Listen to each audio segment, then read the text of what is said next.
से मैंने वहाँ पे जिद कर करके अपने यहाँ पे कितने सारे ट्रांसफार्मर्स हैं जिनको मैंने उनकी क्षमता वृद्धि कराई, उनको बदलवाया। और आज भी अगर कहीं पे खराब होता है तो मैं 24 घंटे के अंदर उसको सही करवाने की पूरी कोशिश करूँगी। तो सबसे पहला संविधान और उसके द्वारा दिया हुआ हक, जिसमें हर व्यक्ति को अधिकार है अपनी बात कहने का, अपने समाज के बारे में और अपनी टिकट के बारे में। उसके नाते अगर मैं कहीं से गलत हूं तो वो आपके सामने है। दूसरी बात, आज जब ये कहा जा रहा है, एनडीए की सरकार ये कह रही है कि हम किसी का मंगलसूत्र छीन लेंगे और हम आपस में एक दूसरे पे अगर कीचड़ उछालेंगे तो उनको हम कैसे जवाब देंगे, जरा ये बताइए। क्या दे पाएंगे उनको जवाब? तो सबसे पहले आपस में आपको मजबूती बनानी पड़ेगी। और दूसरी बात ये है, हम सब लोग राष्ट्रीय अध्यक्ष जी के इशारों पे यहाँ पे, राष्ट्रीय अध्यक्ष जी के सम्मान की वजह से, राष्ट्रीय अध्यक्ष जी ने मुझे यहाँ पे भेजा, आप लोगों ने आशीर्वाद दिया, विजयी बनाया और मुझे वहाँ पे भेजा कि मैं विधानसभा में आपकी आवाज उतारे। आज उन्होंने एक और प्रत्याशी आपके बीच में भेजा है। आपको सिर्फ और सिर्फ राष्ट्रीय अध्यक्ष जी का चेहरा देखना है और आपको पता है कि आपका चुनाव चिन्ह क्या है। इस समय वास्तविकता ये है, पूरे देश में जो चुनाव है वो बहुत साइलेंट है। और साइलेंट का रीजन भी ये है क्योंकि अगर हम साइलेंट नहीं होंगे तो हम पे अलग अलग तरीके के मुकदमे हो रहे हैं, हमें अलग अलग तरीकों से फंसाया जाता है। जहां हम आपस में चुनाव की बात करने बैठते हैं वहां कहते हैं ये दंगे करने के लिए बैठे हैं। तो हमें भी अपने आप को इस तरीके से समझना पड़ेगा, संभलना पड़ेगा और अपने नेता जो आपके लिए मर मिटने को तैयार हैं, जो आपके लिए हर जगह आवाज उठाने को तैयार है, उनके हाथों को आपको ही मजबूत करना पड़ेगा। कोई और उनको मजबूत करने के लिए नहीं आएगा। वो तो चाहते हैं। वास्तविकता देखिए, आज भारतीय जनता पार्टी के पास उत्तर प्रदेश में कौन सी ऐसी दलित महिला है, आप मुझे ये बताइए। कोई दलित महिला को जानते हैं आप लोग? उनको भी इंतजार है कि जो बोलने वाली हो, तेज तर्रार हो, दलित महिला हो, हमारे पास आ जाए। तो ऐसी सिचुएशंस आप लोग ना क्रिएट करें कि जिन्हें हमें जोड़ना है उन्हें ही हम लात मार के हटा दें। ऐसे सवाल नहीं करिए। गलत बातें आप अपने सोशल मीडिया ग्रुप पे लिखते हैं, लेकिन वो जाती है भारतीय जनता पार्टी के ग्रुप पे।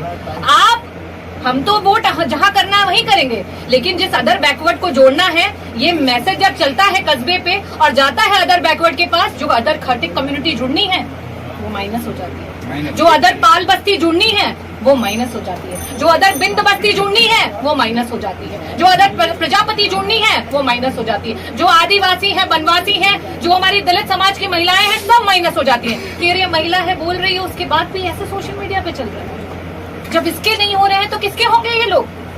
आज जब वो जान प्राण देकर के तैयार है लड़ने के लिए, तो ऐसी धारणाएं नहीं पैदा करनी है। आपको बस एक चीज जाननी है कि हमें लड़ना है। जिसे जरूरत होगी वो साइलेंट होकर लड़ेगा, जिसे जरूरत होगी वो शोर करके लड़ेगा, लेकिन हम सबको लड़ना है। ये लड़ाई सिर्फ संविधान की नहीं है। आज यहाँ पे हमारा माइनॉरिटी समाज है, तो मैं आपको ये बता दूं, 10 साल में जो उत्पीड़न हुआ है उसे याद करिएगा और चुनाव के दिन तक याद रखिएगा, ताकि उस दिन सभी घर से निकले और जाकर के साइकिल का बटन दबा करके। और लास्ट में यही बात कहूं कि उगते हुए सूरज को कोई रोक सकता है? नहीं। हाँ, तो रागिनी सोनकर उगता हुआ सूरज है, उन्हें कोई रोक नहीं सकता। और दूसरी बात ये भी कहना चाहती हूँ कि जो जितना बड़ा होता है व्यक्तित्व, उतना ही दयालु होता है। एक सूरज भी उगता है, पूरे ब्रह्मांड को रोशनी देता है, लेकिन शाम को वो झुकता है, ढलता है। तो ये बड़े व्यक्तित्व की पहचान होती है कि आपको हमेशा सबका सम्मान व्यक्त करना है, चाहे आप कितने बड़े ओहदे पे पहुंच जाए, चाहे आप सांसद बन जाए, मिनिस्टर बन जाए, चाहे आप कुछ भी बन जाए। और मैं मछली शहर को आश्वासन देती हूँ, ये मेरे राजनीतिक जन्मभूमि है, आप मेरा परिवार है, मैं आपकी हमेशा हितैषी रहूंगी। और चाहे मैं मरण सेज पे ही क्यों ना हूं, लेकिन अगर मेरे लोगों को जरूरत पड़ेगी तो मैं आपके लिए खड़ी रहूंगी।